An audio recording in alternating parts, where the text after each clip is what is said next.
My name is Asher Layton. I'm 38 years old, and for the past 6 years, I'd been living what I thought was the American dream. I had a stable job as a senior financial analyst at a mid-sized investment firm in downtown Chicago, a $145,000 salary, a great condo in Lincoln Park, and a fiancée I believed was my soulmate. Her name was Coraline Carlisle. She was 31 when we met, effortlessly stunning, and had a confidence that made heads turn whenever we walked into a restaurant.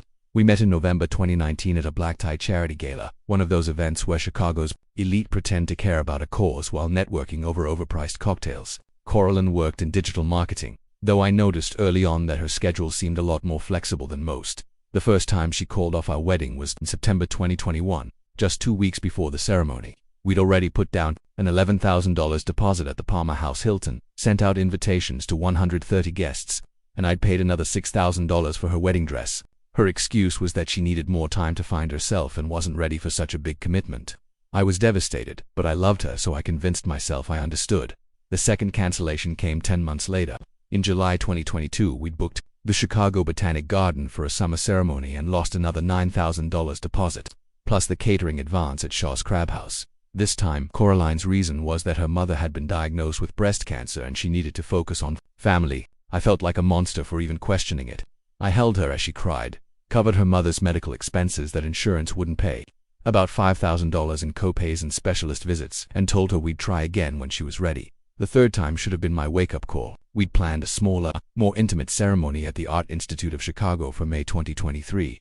I'd learned to keep the deposit smaller, only $6,000 this time. But when Coraline came to me 3 weeks before the date, claiming she was having panic attacks about commitment and needed therapy, something finally clicked. 3 weddings, 3 cancellations, and $26,000 in lost deposits, not counting the $27,000 engagement ring that had cost me 2.5 months' salary. It wasn't just the money, though it was the pattern I was finally starting to see. During all of these cancellations and delays, Coraline never stopped enjoying the perks of being my fiancée. She lived rent-free in my Lincoln Park condo, drove the Honda Civic I'd bought and titled in her name, and maintained a lifestyle that would have required at least $85,000 annually. Money her sporadic marketing projects certainly weren't providing. She loved showing off her 2-carat engagement ring at upscale bars in River North and telling people about our upcoming wedding. She loved the status that came with being engaged to a successful Chicago professional, but she never actually wanted to be married to me. The 4th time she brought up postponing a wedding that we hadn't even begun planning yet. I knew something was seriously wrong. It was a Tuesday evening in June 2023. I'd come home from a long day of analyzing quarterly earnings for our biggest client, and Coraline was on the couch scrolling through her iPhone. She casually mentioned that maybe we should wait until fall 2024 to start planning again. "I just think we should be more financially secure," she said, not even looking up from her screen. The irony wasn't lost on me. I was making $145,000 a year, had $68,000 in savings, and a retirement portfolio that was outperforming most of my colleagues. Meanwhile, she'd contributed exactly zero to our household expenses in the past 3.5 years. That night, after she went to bed, I did something I'd never done before. I looked through her phone. I know it sounds like a violation of privacy, and maybe it was. But after 3 canceled weddings and nearly 4 years of financially supporting someone who seemed allergic to actually marrying me, I needed answers. Her passcode was predictable. 1125, her birthday. What I found made my blood run cold. Text messages with someone named Rick M. going back 7 months. Not just friendly messages, but intimate ones. Photos I won't describe in detail, but they weren't the kind you send to a colleague. The most recent exchange was from that morning. "Miss Yori from last night," he wrote. "Thursday can't come fast enough," she replied. "Same here, our usual spot at 7. I took screenshots of everything using my own phone, my hands trembling, as I transferred the images to a password-protected folder on my laptop. Rick M. wasn't some random guy. Based on their conversations, he was married with teenagers, lived in the suburbs, and worked downtown at a consulting firm. They'd been meeting regularly at a Hampton Inn in The location, tags, and hotel booking confirmations in their messages made that clear. The worst part wasn't even the cheating, though that felt like a knife twisting in my chest. It was reading messages where she complained about having to play the happy fiancé with me, how she was just killing time until she figured out what she really wanted. She called me predictable and boring and joked about how easy it was to get me to pay for everything while she figured out her actual future. I sat in my home office until 3:30 in the morning, staring at the evidence on my screen. I had spent 16 years dating various women, nearly 4 years with Coraline, and this was where it led.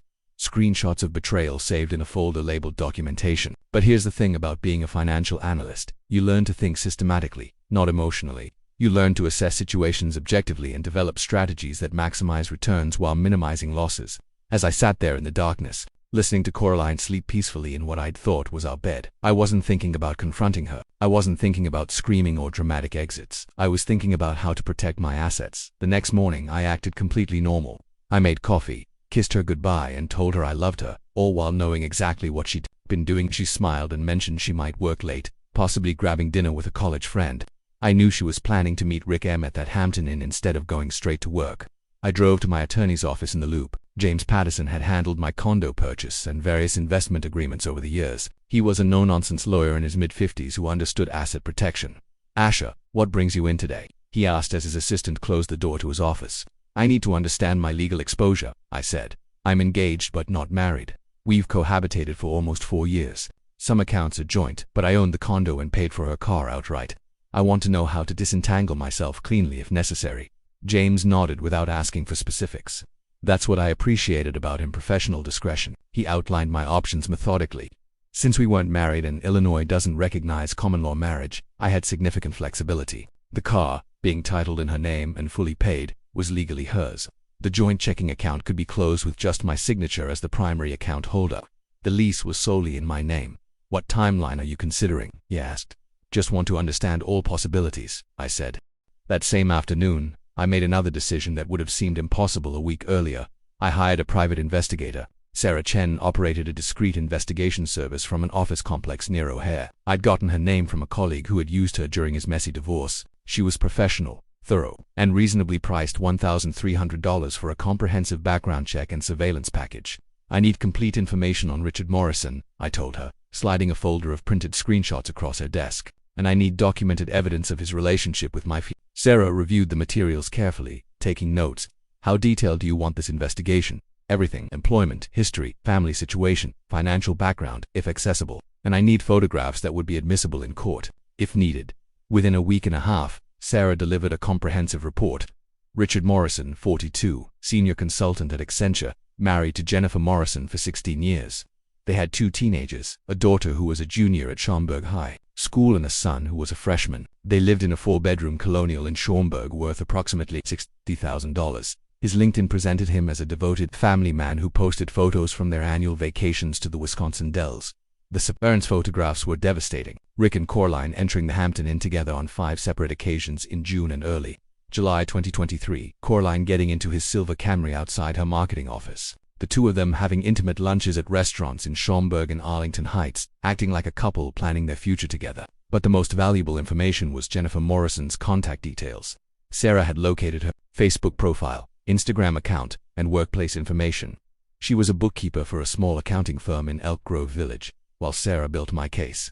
I quietly restructured my finances. I opened a new account at a different bank, Chase, instead of Bank of America, and gradually redirected my direct deposit. I methodically transferred most of our shared savings to the new account, leaving just enough to avoid immediate suspicion. I updated beneficiaries on my retirement accounts and life insurance. I even rented a P.O. box in Des Plaines for mail forwarding. The hardest part was maintaining normalcy, coming home each evening to someone who was actively deceiving me, who was building a relationship with another man while living off my income. Some nights I'd lie awake listening to her breathe, wondering how someone could be so convincingly affectionate while planning their exit strategy. But I had a strategy too, and I was executing it step by step. The endgame began on a Monday in mid-July 2023. Coraline announced she was visiting her college roommate in Milwaukee for the weekend, Thursday through Sunday. I'd heard variations of this story before, and Sarah's surveillance had revealed these friend visits aligned with Rick's business travel. This time would be different. I took Thursday and Friday as personal days, claiming a minor family emergency. Thursday evening I drove to the Hampton Inn in Schaumburg and confirmed both their vehicles were in the parking lot. I took time-stamped photographs from multiple angles, including clear images of both license plates and the hotel entrance. That night, I drafted 2 letters. The first was to Jennifer Morrison. I kept it respectful but direct. "Mrs. Morrison, I'm writing to inform you that your husband, Richard, has been having an affair with my fiancée, Coraline Carlisle, for at least 7 months. I've enclosed photographic evidence, text message screenshots, and documentation of their hotel meetings. I felt you deserved to know so you could make informed decisions about your marriage and family. I apologize for being the bearer of such painful news." The second letter was for Coraline. I know about Rick. I know about the hotels. I know about all of it, and I have documented everything. By the time you read this, our joint accounts will be closed. Utilities will be scheduled for disconnection, and you'll have 30 days to find other housing. The car remains yours since it's in your name. You chose deception and financial exploitation over honesty and commitment. Now, live with those choices. I printed both letters Friday night while Coraline was supposedly in Milwaukee. I packaged Jennifer's letter with copies of all the evidence Sarah had collected, plus my own surveillance photos. Both letters were scheduled for certified delivery. On Monday. Over the weekend, I executed the final phase. I transferred our entire joint savings, $49,000, representing years of careful financial planning, to my new Chase account. I contacted Camden Peoples Gas to schedule utility disconnections in 2 weeks. I prepared a formal 30-day notice to vacate along with lease documentation showing I was the sole tenant. Monday morning, July 17, 2023, I woke up at 5:45 a.m. Coraline was still sleeping. Allegedly tired from her drive back from Milwaukee, I looked at her one final time. This woman I'd supported emotionally and financially for nearly 4 years and felt only cold determination. I arranged everything on the kitchen counter: the eviction notice, lease documentation, the empty engagement ring box with a receipt showing I'd returned it for full value, utility disconnection schedules, and her sealed letter, explaining everything. By 6:45 a.m., I was driving west on Interstate 88, heading toward Denver and the new position I'd secretly accepted with a financial consulting firm there. The salary was comparable, $148,000 annually, but the cost of living was lower. Crucially, it was over 1,000 miles from Chicago. The certified letters would arrive that afternoon. I was at a gas station outside the Quad Cities filling up and buying coffee when my phone started buzzing. Coraline's name on the display. I let it go to voicemail. Then she called again and again. By the time I crossed into Iowa, I had 18 missed calls and 12 voicemail messages. I listened to the first few out of curiosity. The emotional progression was textbook: confusion, anger, bargaining, panic. The first message at 2:15 p.m. Asha, what's all this paperwork? Call me back. I don't understand. Fifth message at 3:42 p.m. This is insane. You can't just disappear. We need to talk. 10th message at 4:58 p.m. Please just call me. I love you. We can fix this. I deleted them all and blocked her number. Sarah called me that evening from my motel room in Council Bluffs, Iowa. Mission accomplished, she reported. Jennifer Morrison received the package at 2:30 p.m. and left work immediately, citing a family emergency. Neighbors observed a heated argument at the Morrison residence around 5 p.m. Rick's Camry was seen leaving with luggage at 6:45 p.m. Any word from Accenture? I asked. They received anonymous documentation about Rick's conduct. His LinkedIn changed to between opportunities this evening. So draw your own conclusions. I felt vindicated, but also strangely hollow. Justice delivered, but at the cost of 4 years of my life. Over the following weeks, through mutual connections and social media, I learned about the aftermath. Coraline had scrambled for emergency housing when the utilities were actually shut off. Her part-time marketing income, maybe $1,200 a month, couldn't cover Lincoln Park rent of $2,700. She'd moved back with her parents in Schaumburg, which felt particularly appropriate given her previous comments about adults who can't make it independently. Rick Morrison's life had collapsed entirely. Jennifer had shared the evidence broadly with extended family, their social circle, and their children's school community. His consulting career was finished. The last I heard through professional networks, he was selling insurance in Crystal Lake. Denver proved perfect for starting over. I bought a 3-bedroom house in Lakewood for $420,000, less than half what I'd pay in Chicago. I adopted a rescue dog, a golden retriever mix named Scout, and discovered I genuinely enjoyed the solitude. My new colleagues appreciated my work ethic, and for the first time in years, I felt authentic. 13 months after leaving Chicago, in August 2024, I met Amanda at a weekend hiking group in the Rockies. She was a veterinarian, divorced for 3 years with teenage twin sons, and had a refreshingly direct communication style. When I eventually shared my story, she listened thoughtfully and said something that resonated deeply. Some people view love as what they can extract, others see it as what they can contribute. Amanda and I have been together for exactly 1 year now. As of August 2025, we moved in together this past May after 8 months of careful discussion about compatibility, financial goals, and future plans. She contributes equally to our shared expenses, makes decisions collaboratively, and has never asked me to fund anything beyond our reasonable means. We got engaged last month and are planning a simple wedding next June, just family and close friends, no elaborate deposits or potential cancellations. I rarely think about Coraline anymore, but when I do, it's with appreciation rather than resentment. She taught me that authentic love requires mutual honesty, shared sacrifice, and genuine commitment to building something together. She demonstrated that financial generosity without emotional reciprocity is just expensive enabling. Most importantly, She showed me that sometimes the most effective revenge isn't confrontation or public humiliation. Sometimes the best revenge is simply refusing to be exploited and creating a better life with someone who actually values what you bring to the relationship.